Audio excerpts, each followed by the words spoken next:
Our dinghy is gone. Losing our dinghy in the Bahamas is probably the worst thing that could have happened to us because having a dinghy here is our main form of transportation. I believe we got our dinghy stolen. The dinghy is constantly attached to the back of the boat, and when we woke up this morning, it wasn't there anymore. It took us quite some time to absorb the shock, but we realized quickly we needed to move. Without a dinghy, we don't have any connection to land, and even technicalities like taking away the second anchor we set here for safety became way more complicated. Renaud went swimming for that. We moved to a harbor close by because we knew that from here we could get rides from people to shore. But the problem wasn't solved at all. Buying a dinghy is very expensive, but buying a dinghy in the Bahamas, we had no idea where to find that. Update on the dinghy. We might have gotten our dinghy lost and not stolen. What are the chances? What do you think? I was 10% chances it got untangled. I'm up to 30% now. We talked to a couple of local people here, and everybody was very surprised to hear that a dinghy would get stolen here. They said it would steal more expensive things and bigger boats, and it was in the middle of the night. It was blowing 40 knots of wind. It was really uncomfortable to come steal it. We are in better spirits, and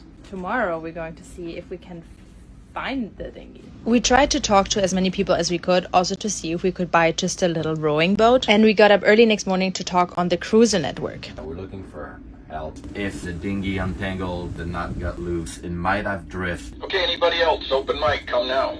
I guess we miraculously thought that this was a solution, but it really wasn't. We didn't hear back from anybody and still did not know if the dinghy was stolen, lost, and if we would ever find it again. Our friend Trax came over to give us a lift to shore, but with his positive energy, we decided to change our plans and go look for our dinghy. Do the whole coast with binos. We find it or we don't. If we don't, then it's gone.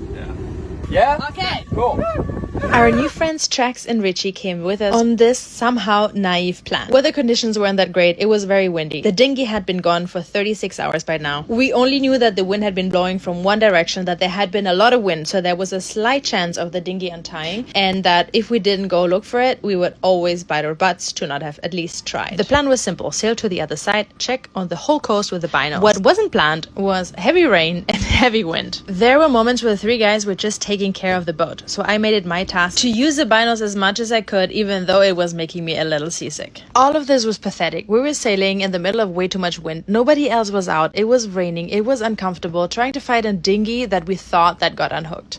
Until I saw something that looked like our dinghy. It really does. It really looks like it, yeah. The closer we got, the clearer it was. This is our dinghy, and we are now 7 miles away from where we lost it. All right, guys, bring the dinghy home. We had no idea what the condition the dinghy would be in. Richie and Renaud went to shore, whilst me and Trax stayed on the sailboat that was anchored in a very uncomfortable position as well. Against all odds, the f***ing boat! 25-30 knots of wind, we found the lost dinghy. Inside the dinghy, we left an anchor for the dinghy, a tank with gas. Everything was still intact. Wow, look at how much water. This is how far the dinghy went. About 7 miles. Yeah, I mean, It got caught in there before it just went right out. comment on the dinghy. Oh, wow.